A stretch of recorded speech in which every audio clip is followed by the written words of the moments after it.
कृष्ण हरी। ओम स्वस्ति श्री गणेशाय नमः। ओम श्री सरस्वत्यै नमः। ओम नमः श्री परमहंसास्वादित चरणकमलचिन्मकरन्दाय भक्तजनमानसनिवासाय श्रीरामचन्द्राय योऽन्तः प्रविश्य मम वाचमिमां प्रसुप्तां सञ्जीवयत्यखिलशक्तिधरस्वधाम्ना अन्यांश्च हस्तचरणश्रवणत्वगादीन् प्राणान्नमो भगवते पुरुषाय तुभ्यम् वंशी विभूषितकरान्नवनीरदाभात् पीताम्बरादरुणबिम्बफलाधरोष्ठात् पूर्णेन्दुसुन्दरमुखादरविन्दनेत्रात् कृष्णात् परं किमपि तत्त्वमहं न जाने। नमामि सद्गुरुं शान्तं सच्चिदानन्दविग्रहं पूर्णब्रह्मपरानन्द मीशमाळन्दिवल्लभम्। गुरुर्ब्रह्मा गुरुर्विष्णुः गुरुर्देवो महेश्वरः गुरुः साक्षात् परं ब्रह्म तस्मै श्री गुरवे नमः। ओम पूर्णमदः पूर्णमिदं पूर्णात् पूर्णमुदच्यते पूर्णस्य पूर्णमादाय पूर्णमेवावशिष्यते। ओम शान्तिः शान्तिः शान्तिः। हरे राम राम राम हरे हरे, हरे कृष्ण कृष्ण कृष्ण हरे हरे।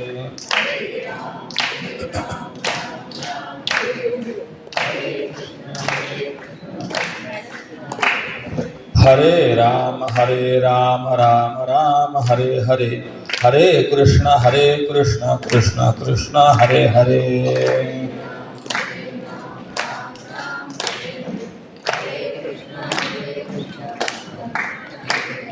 हरे राम राम हरे हरे, हरे कृष्ण कृष्ण कृष्ण हरे हरे।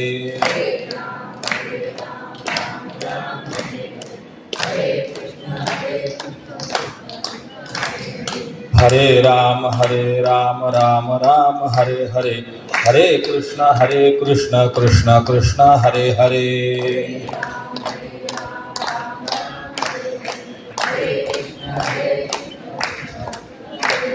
पुंडरीकवरदा हरि विठ्ठल श्री ज्ञानदेव तुकाराम पंढरीनाथ भगवान की जय। माऊली ज्ञानेश्वर महाराज की, जगद्गुरु श्री तुकाराम महाराज की, श्रीमत् सच्चिदानंद सद्गुरु श्री स्वामी स्वरूपानंद महाराज की जय। सब संतन की जय। अकारण करुणावरुणालय भगवंताच्या असीम कृपेने, समस्त संत मांदियाळीच्या कृपाशीर्वादाने, परमपूज्य स्वामीजींच्या परमानुकंपेने श्री क्षेत्र पावस या ठिकाणी स्वामीजींच्या चैतन्यमयी परमपवित्र सान्निध्यामध्ये आत्मोद्धारार्थ काही साधना करण्याकरता आपण उपस्थित झालो आणि चालू वर्षी या चिंतन मालिकेमध्ये ज्ञानेश्वरीतील कर्मयोग या संबंधाने आपण काही चिंतन गत 4 दिवसांपासून करत आहोत. आज 5व्या सत्रामध्ये आपला प्रवेश होतोय. आजचा दिवस अत्यंत महत्त्वाचा आहे. रुक्मिणी प्राणसंजीवन, आमचं कुलदैवत परमात्मा पंढरीनाथ यांच्या प्राणप्रतिष्ठा मंदिर वर्धापन दिनाचा आजचा असलेला दिवस आहे. रंगपंचमी आहे. रंग सर्वांनाच आवडतात. परंतु माणसाने कोणत्या रंगात रंगावं याचा विचार जगद्गुरु तुकोबारायांनी केलाय. रंगी रंगे रे श्रीरंगे, काय भुललासी पतंगे. रंगायचं असेल तर परमात्म्याच्या रंगामध्ये रंगून जावं. किंबहुना तुकोबारायांचा एक दुसरा अभंग आहे, त्यामध्ये प्रार्थना आहे. प्रपंच ओसरो चित्त तुझे पायी मुरो, ऐसे करीगा पांडुरंगा, शुद्ध रंग वावे रंगा. विषयांचे जे रंग आहेत त्या रंगामध्ये जो रंगून गेलेला आहे त्याच्या जीवनामध्ये पुढे आपल्याला फसगत पाहायला मिळते, अधोगती पाहायला मिळते. आणि यामुळे आपलं जीवन रंगवावं, परंतु ते पांडुरंगाच्या रंगामध्ये रंगवावं. वस्तुतः पांडू शब्दाचा अर्थ पांढरा असा होतो. आणि आपण परमात्मा पंढरीनाथ जर विटेवरती पाहिला तर हा काही गोऱ्या रंगाचा नाही आहे, ठाईचाची काळा, अनादि बहुकाळा. पण या काळ्याला पाहून त्याचं वर्णन केलेलं आहे पांडुरंग. काय चिंतन आहे तर त्या परमात्म्याचा रंग जो आहे तो शुद्ध रंग आहे, म्हणून त्याला पांडुरंग असं म्हटलं गेलेलं आहे. तो आजचा असलेला दिवस आहे, अत्यंत महत्वाचा दिवस आहे. देवाचं अवतरण, आगमन या पावस क्षेत्रामध्ये स्वामीजींकरता झालेला आहे. म्हणून त्या देवता संबंधानेही थोडासा आपल्याला विचार करायचा आहे. आणि आपला जो चिंतनाचा विषय चाललेला आहे कर्मयोग, या कर्मयोगाच्या संबंधाने काही उपसंहारही करायचा आहे. अशा दोन गोष्टींना स्पर्श करणारं आजचं हे चिंतन असणार आहे. कालपर्यंत आपण कर्मयोग करायचा आहे म्हणजे नेमकं काय आचरण करायचं याचा विचार करून आलेलो आहोत. कर्मयोग करत असताना जे जे आपण कर्म करतोय ते कर्म ईश्वरार्पण बुद्धीने करणं हे कर्मयोगाचं अत्यंत महत्वाचं लक्षण आहे. जे जे काही करतो देवा देते सेवा समर्पे. जे जे काही मी करतोय ते सर्व ईश्वराला समर्पण करणं हा उत्कृष्ट असलेला कर्मयोग आहे. म्हणून जगद्गुरु शंकराचार्यांनी देखील असं वर्णन केलेलं आहे. यद्यत कर्म करोमि तत्तदखिलम शंभो तवाराधनम, करचरण कृतं वा कायजं कर्मजं वा श्रवणनयनजं वा मानसं वा परार्धम विहितम अविहितं वा सर्वमेतत् क्षमस्व. आपले हात, पाय, कान, डोळे सर्व अवयवांनी जे जे काही कर्म केलं जात आहे, किंबहुना कालपर्यंत तर मी विचार मांडून आलो आहे, जे जे कर्म कराल ते सर्वच देवाला समर्पण करता येत नाही. विहित कर्म देवाला समर्पण करावं. परंतु आचार्यांनी तर भक्तीच्या भूमिकेतून या पुढची भूमिका मांडली. विहितम अविहितम वा. विहित असं अविहित असं काही जे असेल ते सगळं ईश्वराला समर्पण करणे हा उत्कृष्ट असलेला कर्मयोग आहे. परंतु हे सर्व कर्म ईश्वराला समर्पण करत असताना, कर्मरूपी कुसुमांनी ईश्वराची पूजा करत असताना कुठल्याही प्रकारे मिथ्याचार त्यामध्ये येऊ नये, अर्थात दांभिकपणा येऊ नये, प्रदर्शन नसावं, ही अत्यंत महत्वाची बाब आहे. दुर्दैवाने आज परमार्थाचं प्रदर्शन आपल्याला पाहायला मिळतं. आणि म्हणून ज्ञानोबारायांनी देखील ही सूचना आपल्याला हरिपाठामध्ये दिली आहे. ज्ञानदेवा मौन जपमाळ अंतरी, धरोनी श्रीहरी जपे सदा. श्रीहरी सदा जपे ही गोष्ट मान्य आहे. सदा सर्व काळ त्या परमात्मा नामाचं चिंतन करा. किंबहुना आपण स्वामीजींच्या समाधी मंदिरामध्ये गर्भगृहात गेलात, स्वामीजींचं दर्शन घ्या.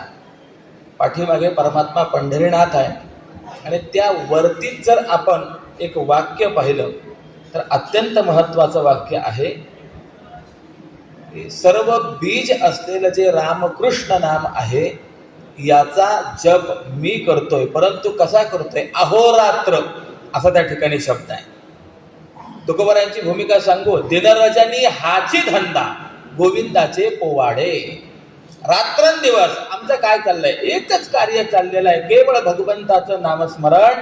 केम पाहुणा जगद्गुरु तुकोबारायांची अवस्था तर अशी झाली, माझी मजा झाली अनावर वाचा, छंद या नामाचा घेतला असे. वाणी अनावर झाली. त्या वाणीला जर म्हटलं की आता थोडा काळ विश्रांती घे, देवाचं नामस्मरण करू नको, तरी ती वाणी नाम थांबत नाही. इतका त्या वाणीने नामाचा छंद घेतलेला आहे. ज्ञानोबराय सांगतात, अशी जीभ ज्या नामाची ज्याची झालेली आहे त्याच्या भाग्याला पारावार नाही. हरिनाम सार जिव्हा या नामाची, उपमा त्या दैवाची कोण वाणी. रात्रंदिवस जप करावा. स्वामी रात्रंदिवस जप करतात. ज्ञानोबराय काय करतात? ज्ञानदेवी घेतले दान, हृदयी धरोनिया ध्यान, समाधी बैसला निर्वाण, कथा कीर्तन करीतू बाबा बाळ छंद. ज्ञानोबराय सुद्धा समाधी अवस्थेमध्ये काय करत आहेत? सदा सर्व काळ त्या परमेश्वराचं चिंतन करतायत. हीच खरी समाधी आहे. केम पाहुणा समाधी संजीवन हरिपाठ, सदा सर्व काळ नामचिंतन आहे. आणि म्हणून ज्ञानोबरायांनी आपल्याला देखील सांगितलेलं आहे, श्री हरी सदा जपे. मान्य आहे, परंतु कसा जपे याचं चिंतन मात्र याच चरणाच्या पूर्वर्धात केलेलं आहे. मौन जपमाळ अंतरी धरोनी. पहिली गोष्ट आहे मौन. अर्थात आपण काय साधना करतोय, ही साधना कधीही कुणासमोर व्यक्त करू नये. महाभारतामध्ये असं चिंतन आहे, आत्मकृतम पुण्यम. आपण केलेलं जे काही सत्कर्म आहे ते सांगण्याकरता म्हणून मुख उघडलं की त्याबरोबर ते पुण्य निघून जात असतं. वृथा न परिकीर्तयेत, ते कधीही वर्णन करू नये. म्हणून पहिली गोष्ट सांगितलेली आहे मौन. आणि दुसरी गोष्ट सांगितलेली आहे जपमाळा अंतरी धरून श्री हरी जपे सदा. धर्मशास्त्राचा नियम आहे, आपण जप करत असताना जर उघड्या माळेने जप केला तर त्या जपाचं फल इंद्रदेवतेला प्राप्त होत असतं. आणि असं असल्या कारणाने एक पिशवी आहे, त्या पिशवीला गायीच्या मुखाचा आकार आहे, म्हणून त्याला आपण गोमुखी असं म्हणतो. आपण त्या गोमुखीमध्ये, अगदी गोमुखी नसेल तर उपर्ण म्हणा, वस्त्र म्हणा, त्यामध्ये आपण ती माळ जी आहे ती झाकून मग जप करत असतो. उघड्या माळेने जप करू नये.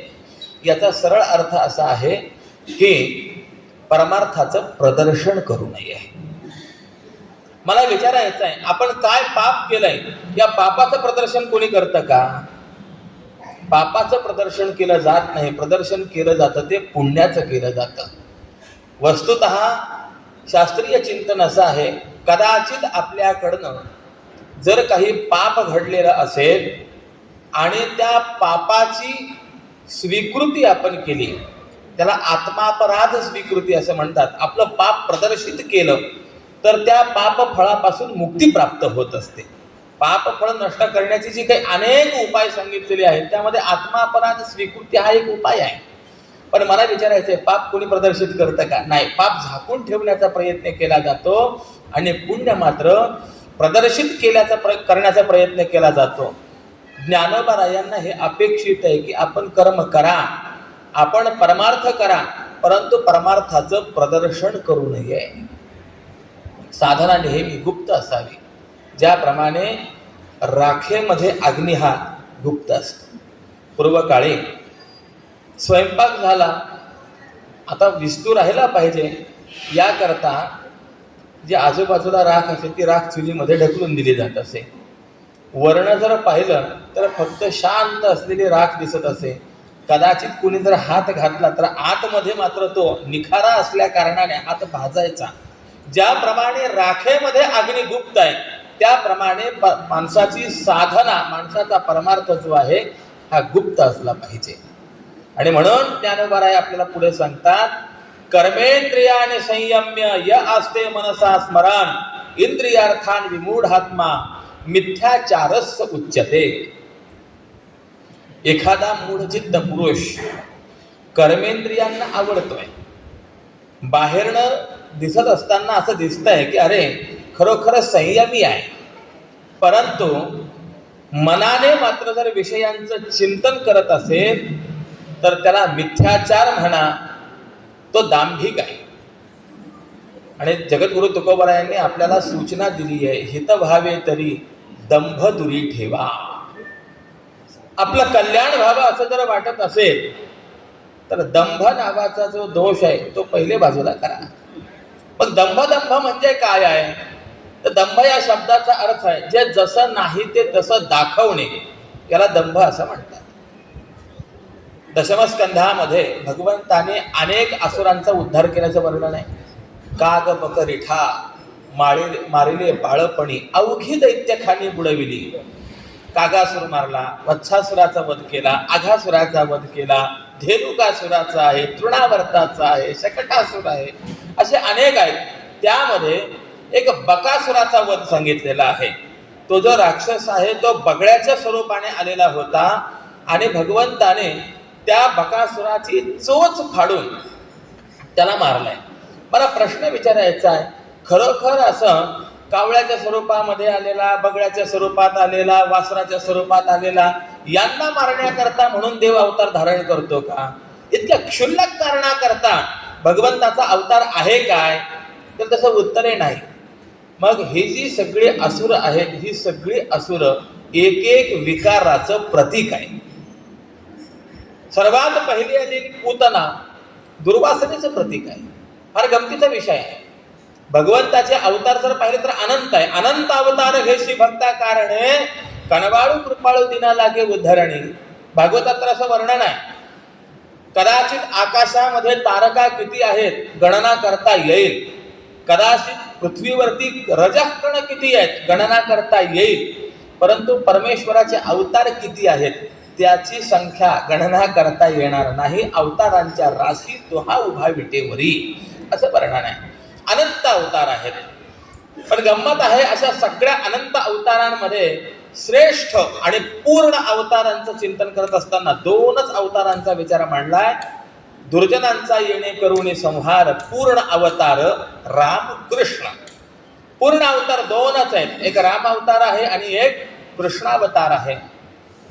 आता यांना पूर्णावतार का म्हणायचं याचं चिंतन मी आता करणार नाही, परंतु गंमत आहे, ज्या दोन अवतारांना पूर्णावतार म्हटल्या गेलेला आहे त्या दोन अवतारांच्या चरित्राचा आरंभ शास्त्राने निंदित सांगितलेल्या स्त्री हत्येपासून आहे. हे वैशिष्ट्य आपल्याला पाहायला मिळेल. भगवान प्रभू रामचंद्रांनी सर्वात पहिले उद्धार जर आपल्या चरित्रात केलेला असेल तर तो त्राटिकेचा केलेला आहे. आणि भगवान श्रीकृष्णांनी सर्वात प्रथम उद्धार केलाय तो पूतनेचा केलेला आहे. ज्या वेळेला विश्वामित्रांनी रामरायांना सांगितलं ही त्राटिका आहे, रामा शरसंधान करा माराईला, त्यावेळेला प्रभू रामचंद्रांनी सांगितलं नाही, गुरुदेव आपली जरी आज्ञा असेल तरी सुद्धा मी रघुकुलोत्पन्न आहे, क्षत्रिय आहे आणि आमचा धर्म आहे की स्त्रीवरती कुठल्याही प्रकारे आघात करायचा नाही, हात उगारायचा नाही. विश्वामित्राने समजावून सांगितलं, तू म्हणतो ते बरोबर आहे, परंतु समष्टी कल्याणाकरता म्हणून तुला हे करावं लागेल. वाल्मिकी रामायणामध्ये गोड शब्द आहे, चातुर्वर्ण्य हितार्थाय कर्तव्यम राजसूनुना. चातुर्वर्ण्याच्या हिताकरता म्हणून रामा तुला हे करावं लागेल. आणि केवळ समष्टी कल्याणाचा विचार करून प्रभू रामचंद्रांनी त्राटिकेचा उद्धार केला. जी स्त्री हत्या निंदित आहे, गर्हित आहे, आरंभ कुठून आहे? स्त्री हत्येपासून. बरं, आपण इकडे भगवान श्रीकृष्णांचं चरित्र जर पाहिलं तर गोकुळामध्ये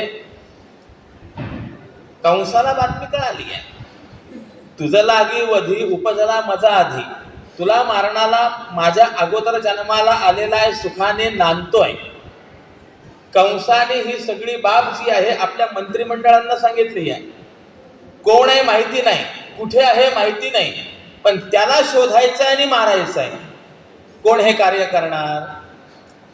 बाकीचे सगळे मंत्री म्हणाले, राजा अरे कोण हे जर माहिती असतं ना आत्ता गेलो असतं मारलं असतं, परंतु शोधून मारायचं आहे हे फार कठीण आहे, काय करावं? कोण हे कार्य करील? त्या वेळेपासून 33% आरक्षण होतं. त्या मंत्रिमंडळामध्ये एक महिला सदस्य होती जिचं नाव बकी, बकासुराची ती बहीण.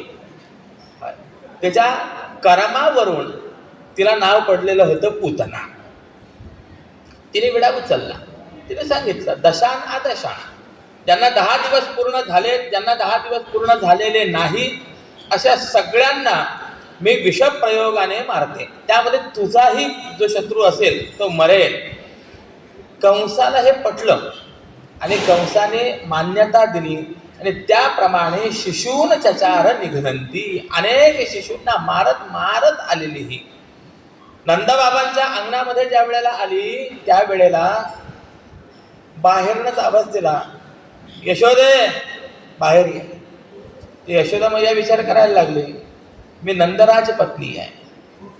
प्रत्येक जण गोकुळामधला जो आहे तो माझ्याविषयी आदराने बोलतो. किंबहुना नंदराज कुणाला म्हणायचं तर ज्याच्या गोठ्यामध्ये 1 कोटी गायी आहे त्याला नंदराज म्हणायचं. गोकुळामध्ये त्यावेळेला नंद, उपनंद, वृषभानू, नंदराज असे अनेक जण होते.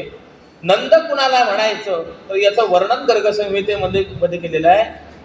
9 लक्ष गवाम पती, ज्याच्या दावणीला 9 लाख गायी आहेत त्याला म्हणायचं नंद. असे 9 नंद गोकुळामध्ये होते. म्हणजे फक्त 9 जणांकडे जर आपण गोधन पाहिलं तर किती, 81 लाख गायी फक्त 9 जणांकडे होत्या. 50 लाख गायी ज्याच्याकडे आहेत त्याचं नाव वृषभानू आणि 1 कोटी गायी ज्याच्याकडे आहेत त्याचं नाव नंदराज. भगवान या नंदराजांच्या घरामध्ये होते. आणि असं असल्यामुळे गावातला सर्वात मोठा श्रीमंत राजा जो कोणी यायचा यशोदा मैयाकडे तर यशोदा मैया काहीतरी आवजाव घालायचा. पण ही जी आली अरे तुरेवर, यशोदे बाहेर ये. यशोदा मैया विचार करायला लागली कोण आली अशी. बाहेर येऊन पाहते ओळख पटेना.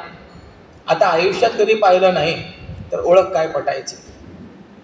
पण आपल्याकडे आलेला आहे म्हटल्यानंतर संकोच निर्माण झाला. ओळखत नाही म्हणावं तर वाईट वाटेल, बरं ओळखतो म्हणावं तर आपल्यालाच ओळख पटलेली नाहीये, काय करावं हा मोठा प्रश्न निर्माण होता.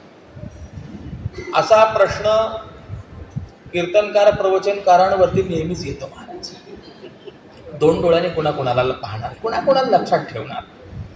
अचानक कोणीतरी पाहिल्यानंतर पटकन पुढे उभे राहतात, महाराज ओळखलं का. आता नाही म्हणावं तर वाईट वाटतं, बरं हो म्हणावं तर लगेच प्रश्न विचारतात, सांगा मी कोण कुठला. मोठी समस्या असते. शेवटी यशोदा मैयाने धारिष्ठ्यपूर्ण प्रश्न विचारलाच की आपण कोण. या पुतणीने सांगितलं मी बाळाची मावशी.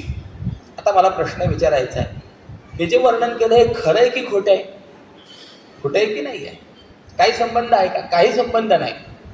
पण तुकोबरायांनी असं सांगितलं आहे, परमात्म्याविषयी काहीही बोला ते त्याला शोभणारं असतं. तुका म्हणे जे जे बोला ते ते साचे या विठ्ठला. एका दृष्टिकोनातून जर आपण पाहिलं तर तिने खोटं सांगितलं आहे, पण दुसऱ्या दृष्टिकोनातून जर विचार केला तर बरोबर बोलली आहे. भगवंताचा मामा कंस आणि या कंसाने मानलेली बहीण. आता मानलेली का असे ना, परंतु मामाची बहीण म्हणजे बाळाची कोण झाली हो, मावशीचे की नाही.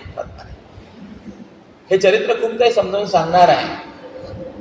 आयुष्यामध्ये जर संबंध जोडायचाच असेल तर तो संसाराशी न जोडता तो देवाशी जोडा. कुठल्याही का प्रकाराने होईना, पण देवाशी जोडलेला संबंध कल्याण करणारा आहे. या पूतनेने जो हा संबंध जोडला याला शास्त्रामध्ये बादरायण संबंध असं म्हणतात. बादरायण संबंध म्हणजे काय, कुठलाही संबंध नसताना बळजबरी संबंध जोडून देणे याला बादरायण संबंध म्हणतात. याकरता एक चिंतन मी सांगतो. एक कुटुंब प्रवास करीत निघालेलं होतं. सायंकाळची वेळ जवळ आलेली आणि एका गावाच्या जवळनं जात असताना बैलगाडीचं चाक खड्ड्यात गेलं, मोडलं. आता पुढचा प्रवास करणं शक्य नव्हता म्हणून आजूबाजूला पाहत असताना एका सावकाराची इमारत होती. हे कुटुंब गाडीतनं खाली उतरलं, त्या सावकाराकडे गेलं, आश्रयाकरता म्हणून गेलं. सावकार हिशोब वगैरे करत होते. त्यांनी पाहिलंय पूर्ण परिवार आलेला आहे, आपल्याकडे आलेला आहे, निश्चितपणे आपल्याकडचंच कुणीतरी असेल म्हणून उठले, हात जोडले, स्वागत केलं, या या. कोण आपण? आलेल्या व्यक्तीने उत्तर दिलं, मी मामा. तर मामा म्हटल्यानंतर सावकारांना असं वाटलं पत्नीचे मामा आले आहेत, म्हणून घरामध्ये गेले आणि पत्नीला सांगितलं, अगं मामा आले आहेत. आता हिला वाटलं मालकाचे मामा आले आहेत. चहा पाणी झाला, कॉफी झाली. सावकाराने सांगितलं, मामा पहिल्यांदा आलात, 8 दिवस जायचं नाही. मामा म्हणले महिनाभर हलत नाही. आणि खरोखर मामा महिनाभर हल्ले नाही. शेवटी दोघांमध्येच विचार झाला, अगं मामा जाणार केव्हा? तिने सांगितलं, मला काय माहिती केव्हा जाणार. म्हटलं तुझे मामा आहेत ना? तिने सांगितलं, नाही माझे मामा नाही. बघा, पहिल्या दिवशी आपण आला तरी एवढंच म्हणालात की मामा आले आहेत. मला वाटलं तुमचे मामा आहे म्हणून मी आपलं करते रोज. तर दोघांचंही निश्चित झालं की हे आपले मामा नाही. दोघंही सुद्धा त्या मामाकडे आले आणि प्रश्न विचारला, मामा आपण महिनाभर झाला आमच्याकडे आहात? होय आहे, परंतु अजूनही आम्हाला कळालं नाही आपण मामा नेमके कुणाचे, हिचे का माझे? त्याने सांगितलं, नाही मी दोघांचाही मामा नाही, आमच्या गावामध्ये सगळे मला मामा म्हणतात, मी गाव मामा आहे. हे ऐकलं आणि दोघंही आश्चर्यचकित झाले. ते म्हणाले, ते असू देत, परंतु आपण आमच्याकडे महिनाभर राहिलात, काय संबंध? त्या व्यक्तीने सांगितलं, विना संबंधाचा राहिलो नाही. तुमचा आमचा संबंध असा आहे, आमच्या बैलगाडीचं मोडून पडलेलं जे चाक होतं ते बोराच्या लाकडापासून तयार केलेलं होतं आणि तुमच्या अंगणामध्ये बोरीचं झाड आहे, असा तुमचा आमचा पात्रायण संबंध आहे. अस्माकम बदरी चक्रम युष्माको बदरी तरुहो बादरायण संबंधात. नाही तर तसा जरी विचार केला तर युयम युयम वयम वयम, तुम्ही तुम्ही आम्ही आम्ही, काही संबंध नाही. आता मला प्रश्न विचारायचा, हा संबंध त्याने जो जोडून दाखवला आहे, हा खरोखर संबंध आहे काय? बळजबरी संबंध आहे. पूतनेने बळजबरी संबंध जोडला, पण गंमत आहे, बळजबरी का होईना संबंध देवाशी जोडला. त्याचा परिणाम ज्ञानोबरायांनी वर्णित केलेला आहे. तुवा संकादिकाचे निमाने सायुज्य सौरसू दिधला पूतने, जे विषाची आस्तन पाने मारो आली. देवाशी संबंध जोडल्याचा परिणाम असा झाला, संकादिकांना जी सद्गती आहे तीच सद्गती परमेश्वराने या पूतनेला दिली. कोणत्या पूतनेला? जी पूतना मारण्याकरता आली होती, द्वेषभाव धारण करून आलेली होती. सांगायचं मला तात्पर्य काय आहे, पूतना मारली, गोष्ट मान्य आहे, पण गंमत अशी होती, नंदबाबा जोपर्यंत गोकुळामध्ये होते तोपर्यंत पूतनेचा गोकुळात प्रवेश नाही. आणि ज्या वेळेला नंदबाबा वार्षिक करभार देऊन पुन्हा गोकुळात प्रवेश करतात त्यावेळेला पूतना जिवंत राहत नाही. याचा अर्थ असा आहे, नंदबाबा आणि पूतना यांची भेट कधीही झाली नाही. का यांची भेट झाली नाही? तर त्याचं उत्तर आहे, नंदबाबा म्हणजे सद्वासना आहे आणि पूतना म्हणजे दुर्वासना आहे. मला मुद्दा हा सांगायचा आहे. ज्याप्रमाणे प्रकाश आणि अंधकार यांची कदापि भेट होणं शक्य नाही, त्याप्रमाणे दुर्वासना आणि सद्वासना यांची भेट होत नाही. भगवंताने पूतनेला मारलं, याचा अर्थ असा आहे, दुर्वासना जी आहे तिचा निरोध केलेला आहे. मग शकटासुर हा कोणत्या विकाराचं प्रतीक आहे? तृणावर्त कोणत्या विकाराचं प्रतीक आहे? आघासूर कोणत्या विकाराचं प्रतीक आहे? हे स्वतंत्र चिंतन आहे.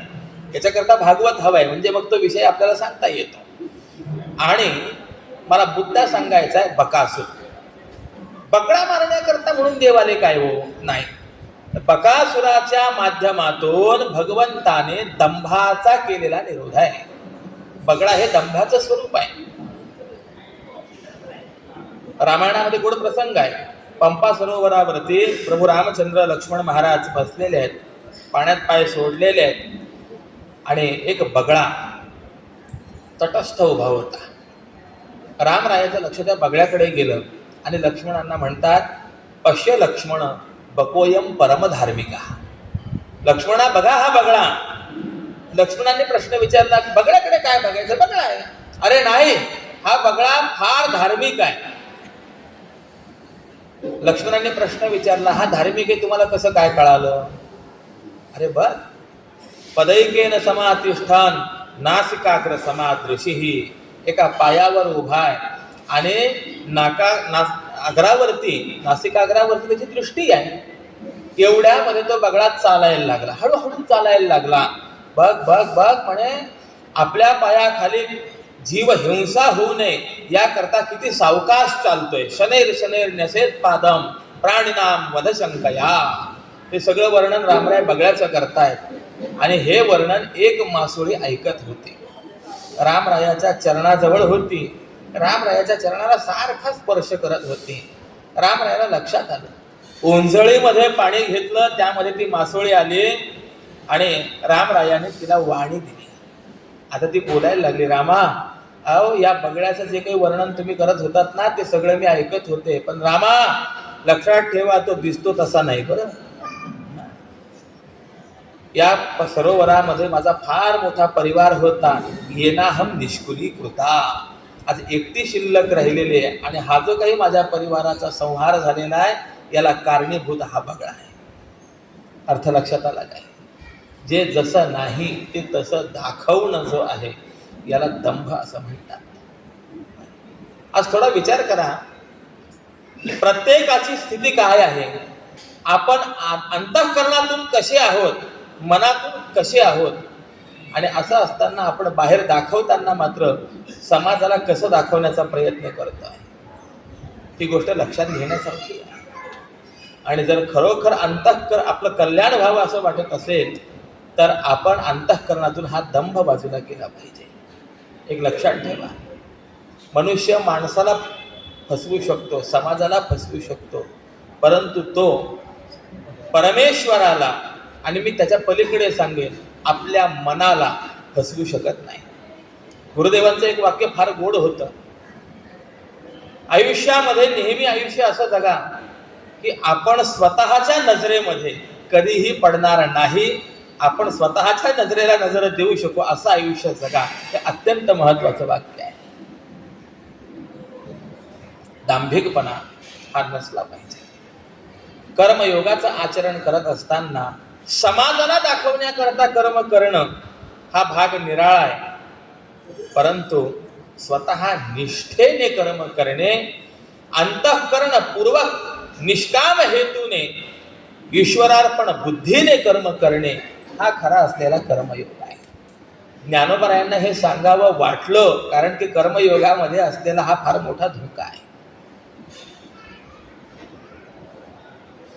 तया कर्म त्याग न घडे, जे कर्तव्य मनी सापडे, वरी नटती ते पुढे दरिद्र जाण.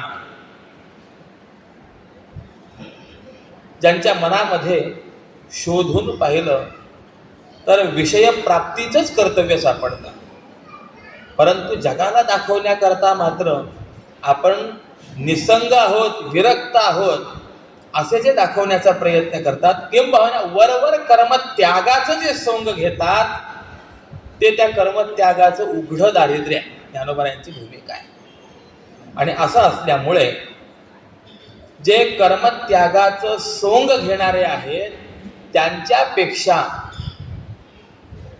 अनासक्त भावनेने सगळ्या प्रकारचं कर्म करणारे जे आहेत ते माझ्या दृष्टिकोनातून सर्वात श्रेष्ठ आहेत, ही भूमिका आहे. यस्त्विंद्रियाणि मनसा नियम्यारभते अर्जुन कर्म इंद्रिय कर्मयोगम असक्तस्य विशिष्यते.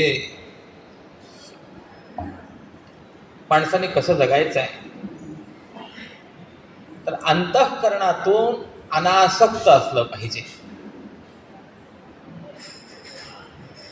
योग वासिष्ठामध्ये प्रभू रामचंद्रांनी रामरायाला केलेला उपदेश फार गोड आहे. वसिष्ठ महामुनी समजावून सांगतात, अंतस्त्यागी बहिस्संगी एवं विहर राघव. रामा तो राजा आहेस आणि असं असल्यामुळे वैराग्य जीवनामध्ये असलं पाहिजे, गोष्ट मान्य आहे, परंतु राजाने बाहेर वैराग्य जर दाखवलं तर इतर जे राजे आहेत ते तुझ्या राज्यावरती आक्रमण करतील, तुझं शासन मान्य करणार नाहीत. यामुळे अंतस्त्यागी तू वैराग्य धारण कर, परंतु ते आत असू देत, बहिस्संगी. बाहेरनं मात्र मी आसक्त आहे, मला शासन अपेक्षित आहे, हेच तो दाखवलं पाहिजे. केम बहुना अंतःशीत बहिस्तप्तो एवं विहर राघव. ही कला आहे आयुष्य जगण्याची. केम बहुना, माणूस कसा असावा?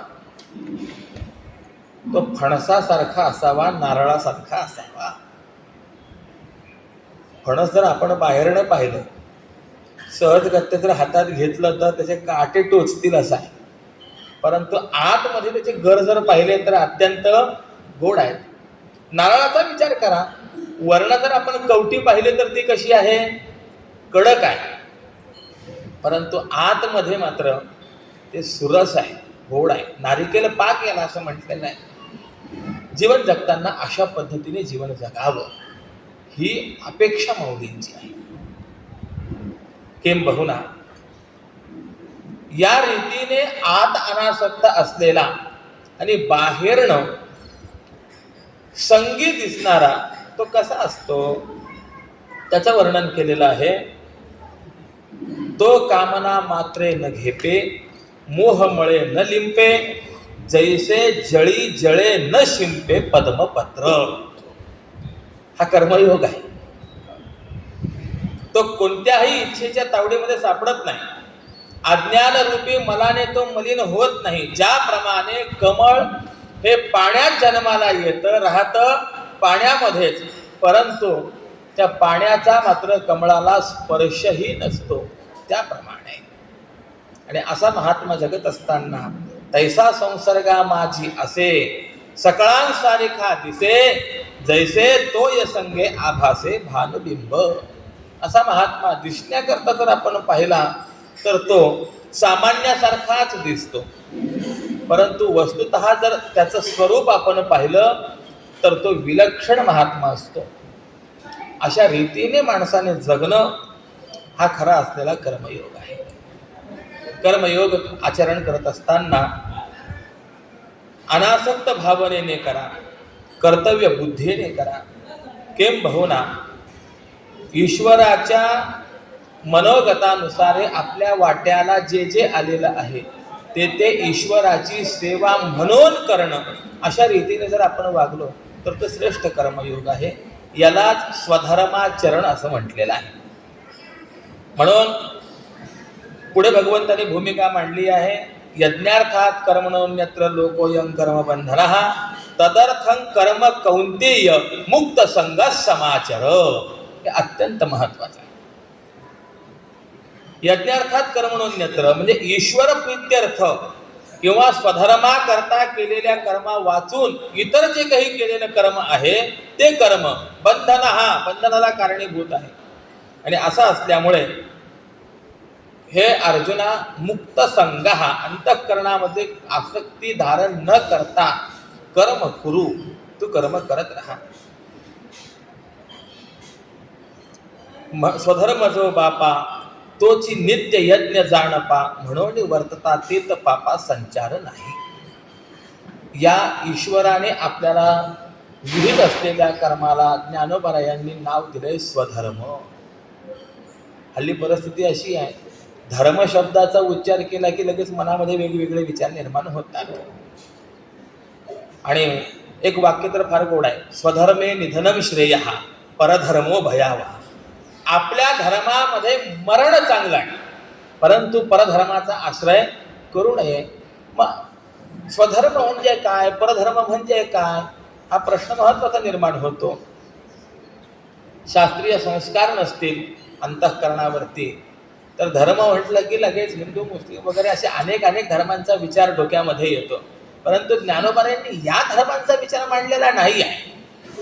धर्म या शब्दाचा अर्थ काय करायचा हा मोठा प्रश्न आहे. शास्त्रकारांनी धर्म शब्दाचे वेगवेगळी चिंतन केलेली आहेत. वैशेषिक शास्त्रामध्ये जर आपण गेलात, यतो अभ्युदय निश्रेयस सिद्धी ही सधर्म, असे धर्माचं चिंतन केलेलं आहे. ज्याच्या माध्यमातून ऐहिक आणि पारलौकिक सुखाची प्राप्ती होते त्याला धर्म असं म्हणा. ज्याने ऐहिकही भोग प्राप्त होतात आणि मोक्षही प्राप्त होतो, त्याला धर्म म्हणा. वैशेषिकांनी केलेली ही व्याख्या आहे. धारणात धर्म इत्याहू धर्मो धारयते प्रजा, हा महाभारताने केलेली व्याख्या आहे. ध्रुधरती, धारण करणे हे ज्याचं कार्य आहे त्याला धर्म म्हणा. सगळ्या किचकट व्याख्या आहेत. मला सोपी व्याख्या जाणवते. धर्म धर्म म्हणजे काय? धर्म या शब्दाचा सरळ सरळ अर्थ आहे आपलं कर्तव्य कर्म.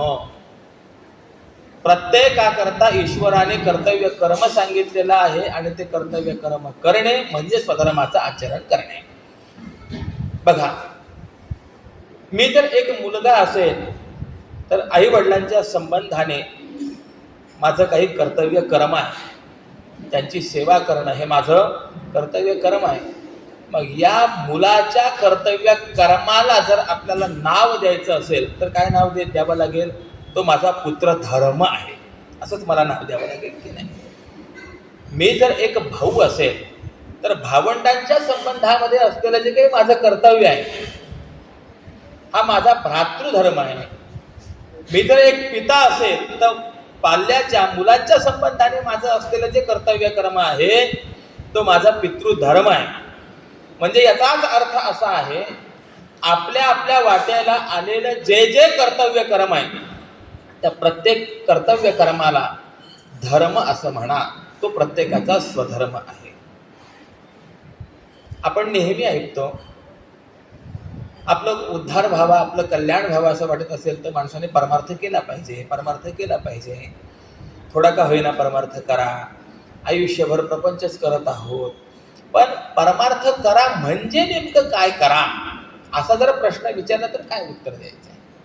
मला विचारायचं आहे, पारायण करणं म्हणजे परमार्थ आहे का? जप करणं म्हणजे परमार्थ आहे का? एखाद्या क्षेत्राची देवाची प्रदक्षिणा करणं म्हणजे परमार्थ आहे का? परमार्थ शब्दाची नेमकी व्याख्या काय करायची हा मोठा प्रश्न आहे. एका बाजूला पारायण करतायत, जप करत आहात, काही परिक्रमा वगैरे करत आहात, आणि दुसऱ्या बाजूला आपले जे कर्तव्य कर्म आहेत त्या कर्तव्य कर्माला जर आपण झुगारत असू तर आपण केलेली ही शारीरिक क्रिया हा परमार्थ घडणार नाही.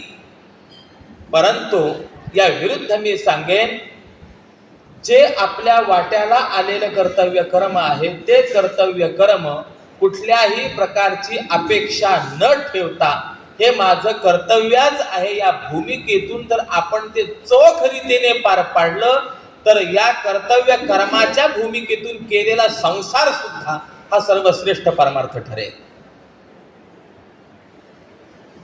हे योग कर्मचं कौशल्य आहे. कर्मातलं हे कौशल्य साध्य करता आलं पाहिजे. परमार्थ करणे म्हणजे स्वधर्माचं आचरण करणे आहे. आणि जर आपण स्वधर्माचं आचरण केलं ना, आम्हाला देवाकडे जावं लागत नाही. तो कर्मयोग आहे. शेवटी योग शब्दाचा अर्थ मी बोलून आलोय, जोडून देणारा. ते स्वधर्माचरण कर्म हे देवाला आपल्याकडे आणणार आहे. आपल्याला देवाकडे जाण्याची आवश्यकता नाही. अगदी याचं उदाहरण मी आपणास सांगेन. कुंडलिक रायांचे चरित्र आहे. पहिले तर आई वडिलांकडनं खूप कार्य करून घेतलं त्यांनी, पण ज्या वेळेला गंगादे नदींचा संवाद ऐकला, आई वडिलांचं महत्व कळालं, उपरती झाली आणि आता आई वडिलांची सेवा करण्याकरता प्रवृत्त झाली. इतकी सेवा केली की ज्या वेळेला भगवान श्रीकृष्ण परमात्मा आपलं अवतार कार्य पूर्ण करून निजधामाला जाण्यास प्रवृत्त झाले, त्याच वेळेला देवर्षी नारद भगवान श्रीकृष्णांकडे आले आणि भगवंताची विनंती केली की देवा, आपलं अवतार कार्य पूर्ण करून आपण निजधामाला जात आहात होय, परंतु एक कार्य मात्र अजून बाकी आहे, तेवढं कार्य पूर्ण करायला मग जा आपण. भगवंताने विचारलं काय काम शिल्लक राहिलं? अरे बाबा, वस्तुतः माझ्या या चरित्राचा विशेष असा आहे, या आयुष्याचा दीर्घकाळ नाही आहे. रामरायांचं जीवन जर आपण पाहिलं, 11,000 वर्षापर्यंत रामरायाने राज्य केलंय. 11,000 वर्ष विचार करण्यासारखी बाब आहे. पण भगवान श्रीकृष्णांचं जर आपण जीवन पाहिलं तर फक्त 125 वर्ष आहे, अधिक नाही आहे. पण 125 वर्षांमध्ये एक कार्यार्थ मागत्य कोटी कार्यांचकार हो. एका कार्याकरता म्हणून आलो आणि कोटी कोटी कार्य करून गेलोय. अवतारामध्ये जे अलक्ष्यभूत होते ते सुद्धा सगळे कार्य मी केलेली आहेत. आणि एवढं करून सुद्धा सारखं तुम्ही असं म्हणतात की अजून एक काम बाकीच आहे. पण एक काम बाकीच आहे. काय बाकी आहे? काही नाही. एका भक्ताला दर्शन द्यायचं तेवढं भक्त बाकी आहे. होय. कोणता भक्त? दक्षिण प्रांतामध्ये पुंडलिक नावाचा भक्त आहे. साधना काय त्याच्या आयुष्यामध्ये? काय यज्ञ, याग, जप, तप, तीर्थाटन, व्रत वगैरे. देवर्षी नारदांनी सांगितलं बाकी काय केलं ते ठाऊक नाही मला, परंतु मी जेवढं त्याला पाहिलंय एक कार्य मात्र करतोय. काय कार्य करतोय? सकळ तीर्थांची धुरे जी एका माता पितरे. सर्व तीर्थांमध्ये सर्वश्रेष्ठ तीर्थ असलेले आई वडील त्यांची सेवा मात्र तो करतोय. आणि असं असल्यामुळे देवा तुम्हाला यावं लागेल. भगवंताने मान्य केलं हे विशेष आहे. बाकी काही साधना नाही केली कदाचित काही हरकत नाही, परंतु पुत्रधर्म परिपालन करतोय, आई वडिलांची सेवा करतोय ना, नारदा यावं लागेल. एक गंमत सांगू काय?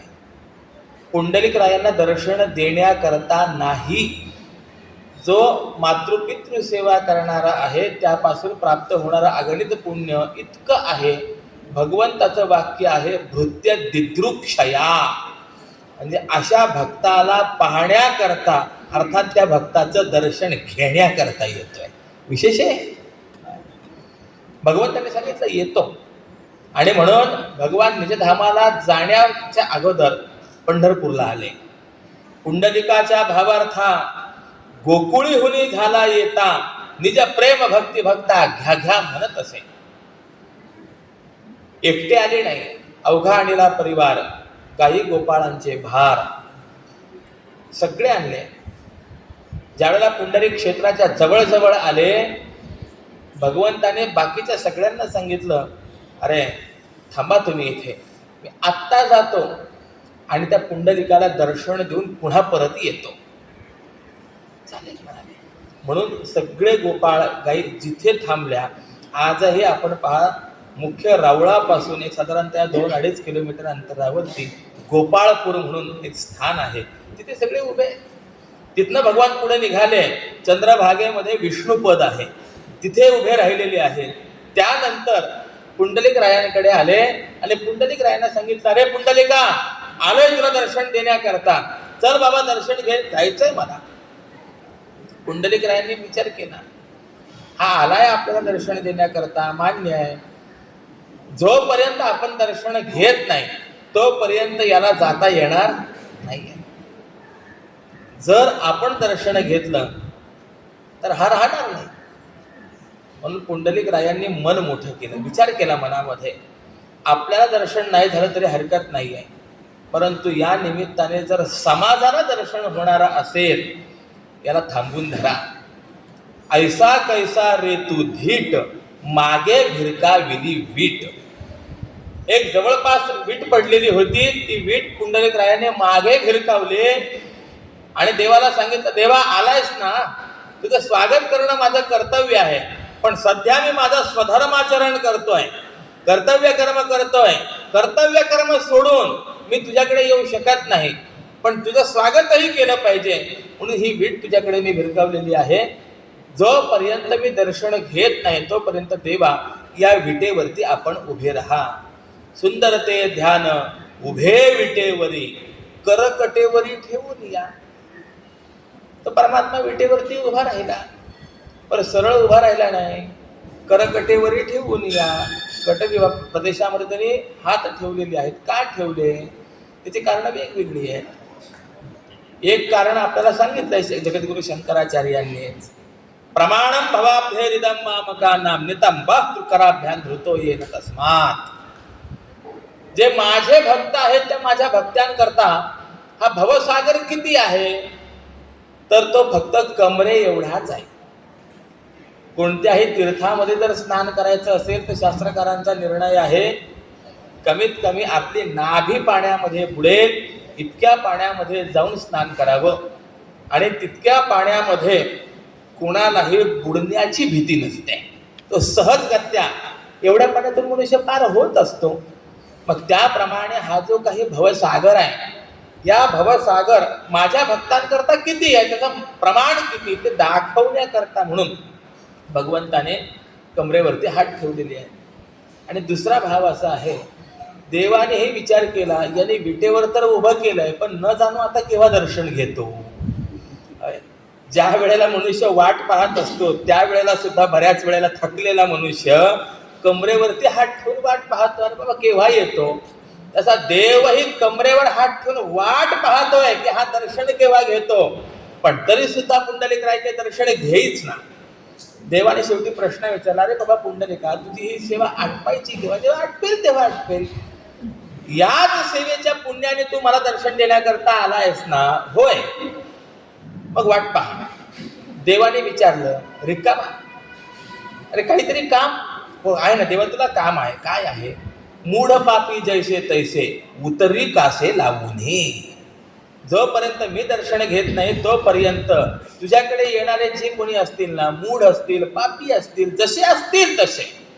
मला विचारायचं, देवाकडे जाणारे सगळेच पुण्यवान आहेत का, सगळेच ज्ञानी आहेत का, सगळेच भक्त आहेत का.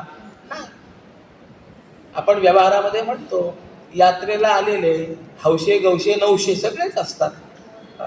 पण जो कोणी तुझ्याकडे येईल त्या प्रत्येकाला तू भवसागराच्या पार करायचं एवढं कार्य जोपर्यंत मी दर्शन घेत नाही तोपर्यंत करीत राहा. देवाने ते मान्य केलं आणि आजही देवाचं ते कार्य चालू आहे. मला प्रश्न विचारायचा आहे, देवाला आतापर्यंत उभं करून ठेवलं तर कशाचा परिणाम आहे. केवळ स्वकर्तव्य परिपालनाचा परिणाम आहे, स्वधर्माचरणाचा परिणाम आहे. आपण रोज आरती म्हणतो, युगे 28 विटेवरी उभा वामांग्य रखमाई दिसे दिव्य शोभा. काही जणांनी या शब्दांचा अर्थ असा लावला आहे, 28 युग झाले देव विटेवरती उभा आहे असा अर्थ लावला. परंतु तसं नाही आहे. 28व्या युगाच्या आरंभी देव विटेवरती उभे राहिलेत. युगे 28व्या युगाच्या आरंभी. हे गणित कसं आहे, तर ह्या गणिताकरता थोडीशी कालगणना पद्धती आपल्याला लक्षात घ्यावी लागते. प्रत्येकाचा काळ वेगवेगळा आहे. मला विचारायचं आहे, आपला पूर्ण एक दिवस हा किती कालावधीचा आहे.